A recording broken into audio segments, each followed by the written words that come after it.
Hello, welcome to Mornings at the Allotment. I was going to do a what I'm sowing in February video today, but then I looked outside this morning and saw the sun, which we haven't seen for weeks on end, and decided I'd head to the plot instead and give you a little plot tour and a recap of the month of January.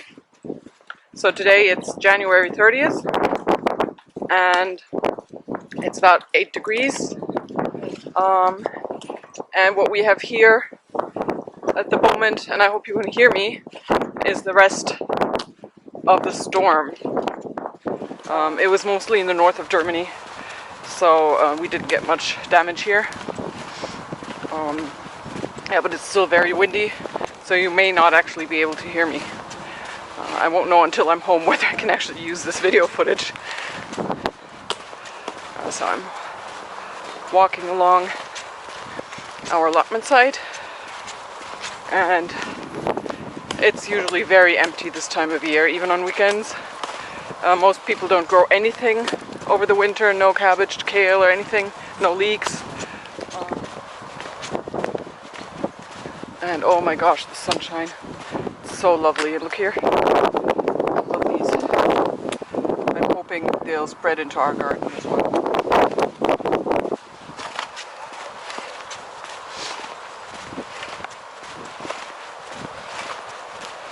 So I'm filming with the Sony action cam for the first time. The thing is, I can't use an external microphone with this when I'm holding it in my hand. So yeah, this footage will probably be some B-roll footage.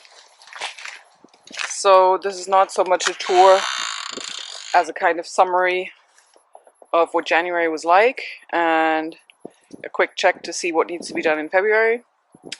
So let's just start here. We have these half pallets sitting here. When I was told I could have them, I didn't realize they were cut in this direction. I thought they were cut in the other direction, so yeah. Not sure what I'm going to be doing with those yet, but I'm sure I'll find something. So that's the first thing I'll probably do, is find a place for those. And another thing that has to be done in January is empty out these beds. These are actually this is what radishes look like if you don't harvest them. Quite interesting, huh? Yeah. So yeah, empty out these beds and fill them up with compost. You can see they've sunk down pretty far. Fill them up with compost and then cover them up, because these are going to be for some of our early plantings. This is the onion bed, and some of them are actually coming up. Remember, I did a video about that. I planted them very, very late, so there's not much growth on them yet, but some of them are sprouting nicely. So I'm sure this will be fine. Yeah, and then it's things like clearing out these beds. This was the cucumbers. That really didn't do well at all. Going to have to put something there that doesn't mind being moist and humid, because here against the greenhouse it doesn't dry off as quickly. Then across the path here between the greenhouse and the onion bed, I'm going to be putting 2 arches, so those need to be built and put up next month. Yeah, things like clearing out here, but I'm not going to clear everything because I do want to leave some hiding places for the insects as well. Same back here, I've started tidying, but didn't finish, so that needs to be done. Just check the greenhouse. Now this looks lush, wouldn't you say? Yeah, we just put all the watering cans in here to protect them from the elements. So this needs clearing out and harvesting. Got some smallish beetroot here. I forgot to water them, to be quite honest. And a couple of leeks. And the celery back there. And yeah, I forgot to cut back and protect my chili peppers. I did want to overwinter them, but I forgot to cut them back, and also I didn't cover them, and we've had several freezes, so they're probably dead. I mean, I will just cut them back for now and see what they do in the spring, but yeah, I think that's probably it. And then here, I'm going to have to start taking some of this home for seed sowing, because I've started seed sowing as well. And yeah, it's same here. Oh, the purple sprouting broccoli that I never planted. This is so annoying. It really would have been great, but I forgot to plant it, so yeah. I mean, I will put it in the ground next week. You never know, but I doubt I'll get anything from it. But it can't hurt, since I need to empty out these trays anyway. And this bed here has some garlic left in it that I missed last year, so it's regrowing. And here we have the parsnips, and this bed is a catastrophe, really. I need to figure out a way to get these parsnips out. They're huge, but this is not compost. It's really pretty awful soil in there, and they just break off. So I'm going to have to figure out a way, maybe just dig up the whole bed and take some of the soil out and replace it with compost. So yeah, you can see we have quite a few parsnips left here. This is not lawn, this is actually a salad that reseeded itself. Oops. Okay, then we have some, oh, I think I'm actually going to take some home. Some celeriac in here, and also back there. And this is what we're harvesting from all the time, our kale bed. And I'll also be taking home some cavallonero, definitely, and possibly some of this beautiful curly green kale. This is, I think it's Westländer Winter, yes. I really like this one a lot. So these are looking good. And they're growing nicely because right now temperatures are pretty high as well. Sorry about my shadow in there. Okay, another thing that I have to do in February is, or actually I should have done it in January, but I just didn't get around to it, is take some cuttings from the fruit bushes back here, soft fruit.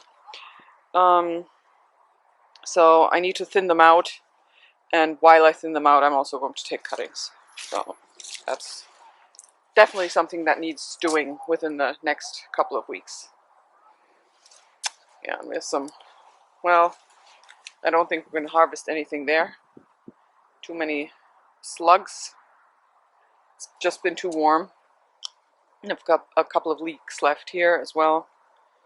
And some more baby Savoy cabbage here. That actually regrew. This is actually super successful. If you see this, I cut the head off and left the roots in, and now it's regrowing times 4. Now these are tiny, obviously, but they're edible. Kale, cabbage, and actually the same thing, even a bit better, happened over here. This is Tuscan kale or cavallonero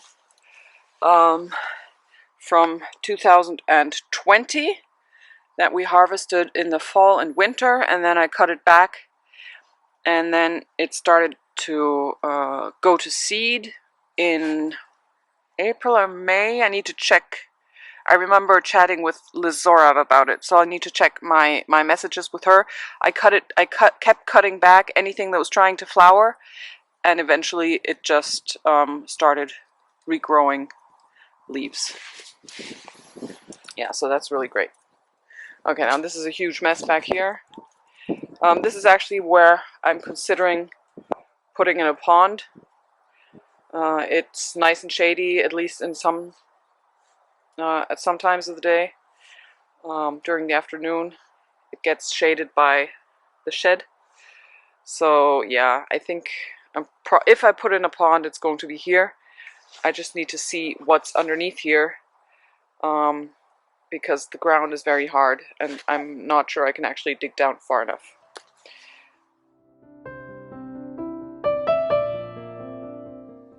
Well, typical me, flowers always come last, and I forgot to plant these bulbs in the fall. There's some narcissus, some wild tulips, some crocus, and some anemone, but they won't last until next fall, of course, so I'm going to just put them in now. Better now than not at all.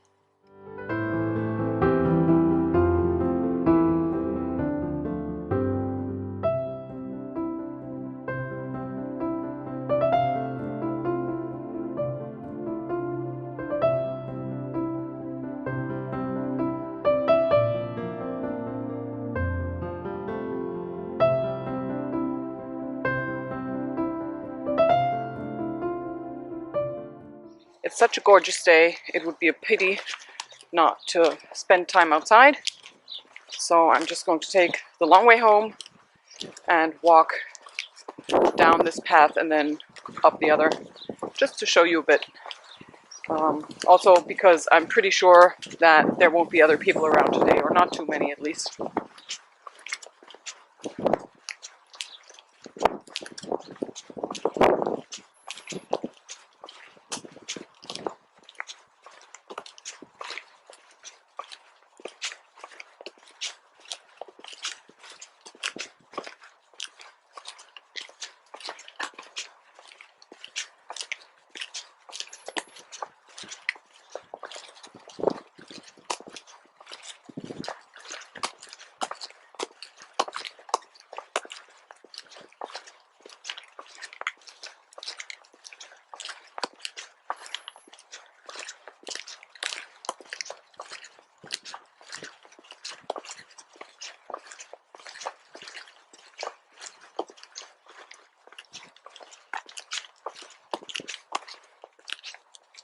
So as you can see, most of the plots are completely empty. Most people don't grow anything throughout the winter except maybe some onion or garlic that they plant in the fall. So it's really very quiet here throughout winter. Some kales here.